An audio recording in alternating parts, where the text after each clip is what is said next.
नमस्कार, मैं कृति सिंह भदौरिया आप सभी का बहुत बहुत स्वागत करती हूं हमारे चैनल आइजम्स न्यूज में। देश में चुनाव का सिलसिला शुरू हो चुका है।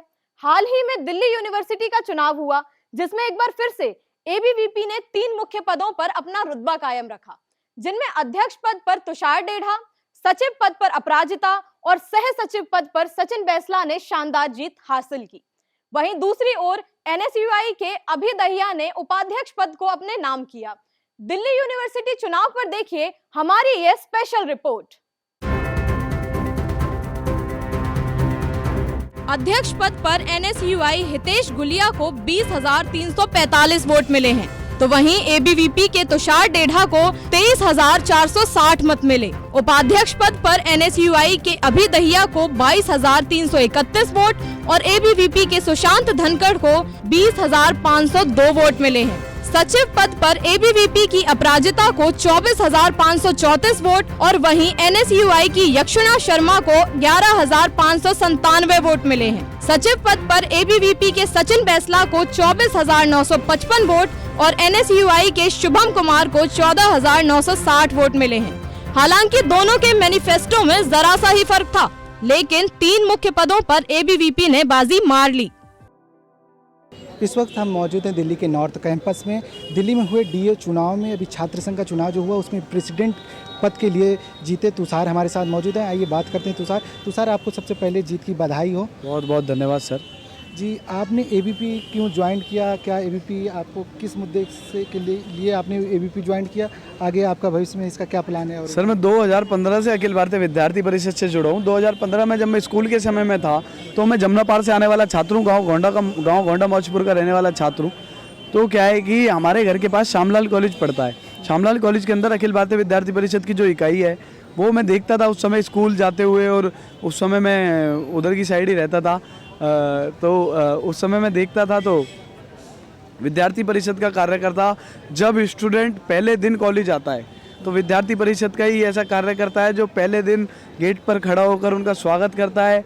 जब स्टूडेंट को प्रॉब्लम कुछ होती है तो विद्यार्थी परिषद का ही ऐसा कार्य करता है जो उनकी प्रॉब्लम को सॉल्व करता है। और हमारे वहाँ एक नगर की इकाई हुआ करती थी। उस समय नगर की इकाई बस्ती बस्ती जाती थी, छात्रों को पढ़ाती थी, जो छात्र पढ़ नहीं सकता उनको पढ़ाती थी। तो मैं बिल्कुल इन सारी चीज़ों से प्रभावित हुआ और मैं विद्यार्थी परिषद से 2015 में जुड़ा। छात्र संघ चुनाव के टाइम काफ़ी प्रचार के समय आप देखें पेपर कैंपस में काफ़ी गंदगी हो जाती है, उसको लेकर आप आगे क्या प्लान करेंगे? उसको लेकर क्या है कि हम सबसे पहले अभी भी हमने बहुत ज़्यादा अपना डिजिटल जितना हम पे हो सकता था हमने उतना प्रचार किया, और आने वाले समय के अंदर भी हम बिल्कुल इसको 0% पेपर यूज़ को करके एक ऐसी मुहिम चलाकर और डिजिटल अपना सारा प्रचार करेंगे।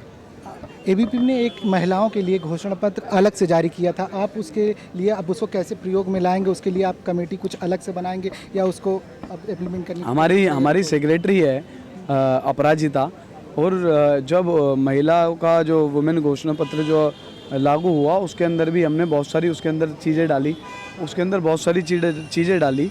तो उसमें यह है कि जितनी भी हमने जो मैनिफेस्टो के अंदर हमारे पॉइंट थे हम सब चीज़ों को अप्लाई कराएंगे। एक छोटी सी जगह से चलकर आज दिल्ली यूनिवर्सिटी की एक सेक्रेटरी के पद पर आना, और वो भी सबसे ज़्यादा वोटों से आप जीती हैं, एक अकेली महिला प्रत्याशी आप, तो उसको लेकर आप क्या कहेंगी?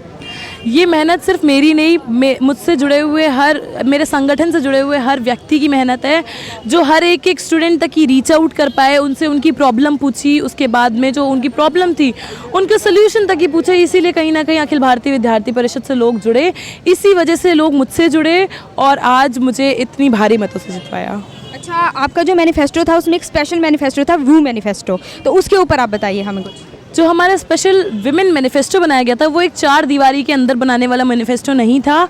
हम लोगों ने एक प्रॉपर सर्वे कराया जिसमें हम लोगों ने 50,000 तक की छात्राओं तक की रीच आउट किया। उनकी जो प्रॉब्लम्स थी कॉलेजेस में हर कॉलेज की छात्राओं तक की पहुँचे, और उनकी जो भी प्रॉब्लम्स थी उसके बाद में वो जो 20 पॉइंट्स बनाए गए थे उनको एनालाइज करके बनाए गए, और उनके लिए हम लोग जल्दी ही काम शुरू करेंगे। तो विद्यार्थी परिषद लगातार महिला सशक्तिकरण की बात करता है, लेकिन एक ही सीट क्यों चुनाव में? अखिल भारतीय विद्यार्थी परिषद महिला सशक्तिकरण की सिर्फ बात ही नहीं, उसके लिए काम भी करता है। और एबीवीपी एकमात्र ऐसा संगठन था जिन्होंने for the sake of it women को नहीं लड़ाया, क्योंकि हम अपने भाइयों के साथ कंधे से कंधा मिला के चल पाए, हम लोग ट्रू विमेन लीडरशिप में आए। इसलिए एबीवीपी ने हमको डूसू चुनाव की प्रत्याशी बनाया। सिर्फ इसलिए नहीं बनाया क्योंकि हम लोग एक लड़की हैं, इसलिए हम लोग को एक पोस्ट के लिए लड़ने के लिए कैंडिडेट नहीं बनाया, और हम लोग इस चीज़ के लिए लायक थे कि हम लोग डूसू में खड़े हो पाए और जीतें, इसलिए एबीवीपी ने मुझे चुना। और जब बाकी अन्य संगठनों की बात करें, जो लेफ़्ट के संगठन हैं, उनको तो नोटा से भी कम वोट पड़े हैं। और जो एनएसयूआई की अगर बात करते हैं हम, तो for the sake of it एक छात्रा को नॉमिनेशन से एक दिन पहले ले आना और उनको डूसू लड़वाना, ये काम एबीवीपी नहीं करता है। हमने निरंतर मेहनत की है। 2019 में जब मेरा पहला कदम पड़ा, वहाँ से काम करना शुरू किया, और आज तक की काम करने के बाद में एबीवीपी ने मुझे चुना इस डूसू के लिए। तो एक दौर हुआ करता था कि छात्र नेता थे जो डूसू के, वो आगे चलकर राजनीति में बड़े बड़े पदों पर हमें दिखाई देते थे। तो अब क्या हम ये अनुमान लगा सकते हैं कि आगे चलकर आप भी राजनीति में जाएंगी?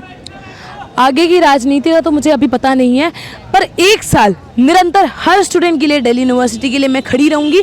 इस चीज़ का मैं वादा करती हूँ।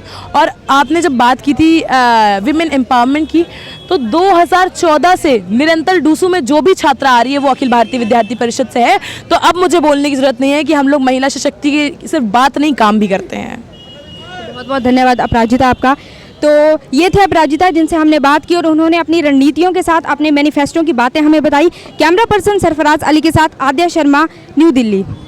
नारी सशक्तिकरण जो इस बार दोनों दल के लिए चुनाव का अहम मुद्दा बना था, पर एनएसयूआई को फिर भी एक ही सीट मिली। 2014 से पहले तक दिल्ली यूनिवर्सिटी के चुनाव में एनएसयूआई का दबदबा हुआ करता था, लेकिन 8-9 साल से एनएसयूआई की चमक में कुछ कमी सी आ गई है। हालांकि उपाध्यक्ष पद पर अभी दहिया की जीत ने यह सोचने पर मजबूर कर दिया कि आखिर अब दोनों दल के छात्र नेता किस प्रकार साथ में कार्य करेंगे। आइए दिखाते हैं आपको हमारी संवाददाता आद्या शर्मा की एनएसयूआई के अभी दहिया से बातचीत। तो इस वक्त मैं मौजूद हूँ एनएसयूआई के ऑफिस में, और मेरे साथ हैं अभी दहिया जो दिल्ली यूनिवर्सिटी के नव निर्वाचित वाइस प्रेसिडेंट हैं। तो आइए उनसे बात करते हैं। तो फर्स्ट ऑफ ऑल कांग्रेचुलेशन अभी। सो फर्स्ट क्वेश्चन मेरा आपसे ये होगा कि आपने एनएसयूआई को ही क्यों चुना दिल्ली यूनिवर्सिटी के इलेक्शंस के लिए?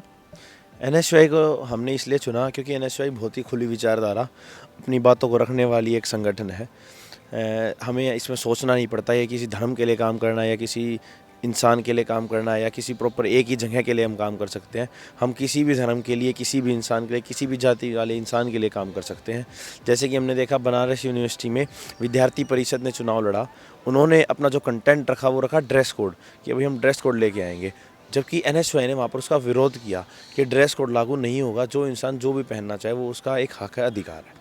तो एनएसयूआई को इन चुनाव में 1 सीट मिली है और एबीवीपी को 3 सीट्स। तो अब जब फैसला लेने की बारी आएगी तो आप लोग कोऑर्डिनेट कैसे करोगे? एनएसयूआई को पहली बात तो 1 सीट इसीलिए मिली है क्योंकि उनका पूरा प्रशासन, दिल्ली विश्वविद्यालय का पूरा प्रशासन, बाहर से पुलिस, दिल्ली पुलिस ने उनकी मदद की। पूरी सरकार ने विद्यार्थी परिषद का चुनाव लड़ा है। एनएसयूआई ने सरकार वर्सेस स्टूडेंट चुनाव लड़ा है। जो हमारी लड़ाई थी वो सिर्फ स्टूडेंट से नहीं थी, विचारधारा से नहीं थी, वो पूरी सरकार से लड़ाई थी। पर उसके भी बावजूद हमने अपनी 1 सीट निकाली, अपनी विचारधारा बताकर, बच्चों से पहुंचकर। अब हम जैसे भी है, जो भी हमारा मैनिफेस्टो है उसके लिए हम अड़ेंगे, हम खड़े रहेंगे, क्योंकि हमारे मैनिफेस्टो में विश्वविद्यालय से बाहर की कोई भी चीज़ नहीं है। तो हम उनको मजबूर करेंगे कि वो हमारा मैनिफेस्टो हमें पूरा करने दें और हमारे जो वादे छात्रों के साथ हमने किए उन्हें हम पूरे करेंगे। कितनी जल्दी आप मैनिफेस्टो की बातों को इम्प्लीमेंट करेंगे? हम बहुत जल्द से जल्द, जैसे ही हमारा ऑफिस खुल जाएगा वैसे ही छात्रों के बीच जाकर जो उनकी समस्याएं थी, हमें याद है क्या क्या परिस्थिति हमें बच्चे थे, छात्र थे, उनके पास जाकर उन्हें जो हमने वादे किया उनको हम पूरा करेंगे। और जो भी एडमिनिस्ट्रेशन में काम होगा या जिस भी डिपार्टमेंट में जो काम होगा हम अपनी बात रखेंगे, उनको पूरा करेंगे। एक समय हुआ करता था जब एनएसयूआई का दबदबा हुआ करता था दिल्ली यूनिवर्सिटी में, लगातार सारे चुनाव एनएसयूआई जीती थी, लेकिन 5 से 7 साल में हमने देखा है कि एबीवीपी कहीं ना कहीं आगे बढ़ रहा है। तो इसके पीछे क्या कारण है कि एनएसयूआई लगातार पीछे आ रहा है? इस बार भी आपने देखा कि 1 सीट ही जीती है, तो आगे के लिए आप क्या कहना चाहेंगे? ये सिर्फ एक सरकार का कारण है। आप देखेंगे कि जितने भी अपॉइंटमेंट्स अब हुए हैं वो सारे विद्यार्थी परिषद के जो छात्र हैं जिन्होंने विद्यार्थी परिषद ज्वाइन कर रखी थी उन बच्चों के अपॉइंटमेंट हुए हैं। उन्होंने पर्सनल जो बच्चे हैं छात्रों से पर्सनल अपने लेवल पे उन्होंने बोला है कि विद्यार्थी परिषद को वोट दें। इसी वजह से NSUI कमज़ोर है। अपने वादों को लेकर NSUI कमज़ोर नहीं है और हम अगले साल के लिए ये कार्य करेंगे, जो अपना मैनिफेस्टो जो हमने वादे किए उनको पूरा करेंगे ताकि छात्र और ज़्यादा कगार में हमारे साथ जुड़े, हम पर विश्वास करें और अगले साल हम 4-0 से विद्यार्थी परिषद को हराएंगे। तो एक समय हुआ करता था जब दिल्ली यूनिवर्सिटी के जो स्टूडेंट नेता होते थे, छात्र नेता जो होते थे, वो आगे चलकर बड़ी बड़ी पॉलिटिकल पार्टियों में बड़े बड़े पदों पर जाया करते थे, लेकिन कुछ समय से हमने देखा ऐसा नहीं हो रहा है। और आपने देखा होगा कि आपकी पार्टी से भी कन्हैया कुमार जी हैं, उसके बाद से हमने कोई भी ऐसा छात्र नेता नहीं देखा है जो बड़े पद पर पॉलिटिकल पार्टियों में जाता हो। तो आगे के लिए क्या ये हम अनुमान लगा सकते हैं कि आगे चलकर छात्र नेता दोबारा से पॉलिटिकल पार्टियों में आगे आएंगे? छात्र नेता ऐसा नहीं है, NSUI के बहुत से छात्र नेता हैं जो आगे जाकर कांग्रेस ज्वाइन करते हैं और बड़े बड़े पद पर अभी भी लड़ाई लड़ रहे हैं। 2017 के जो हमारे अध्यक्ष थे वो भी विधायक लड़ चुके हैं। तो ऐसा नहीं है, आज के दिन भी जो छात्र राजनीति से निकले हुए जो नेता हैं वो आगे जाकर बड़े नेता बन रहे हैं। थैंक यू सो मच अभी।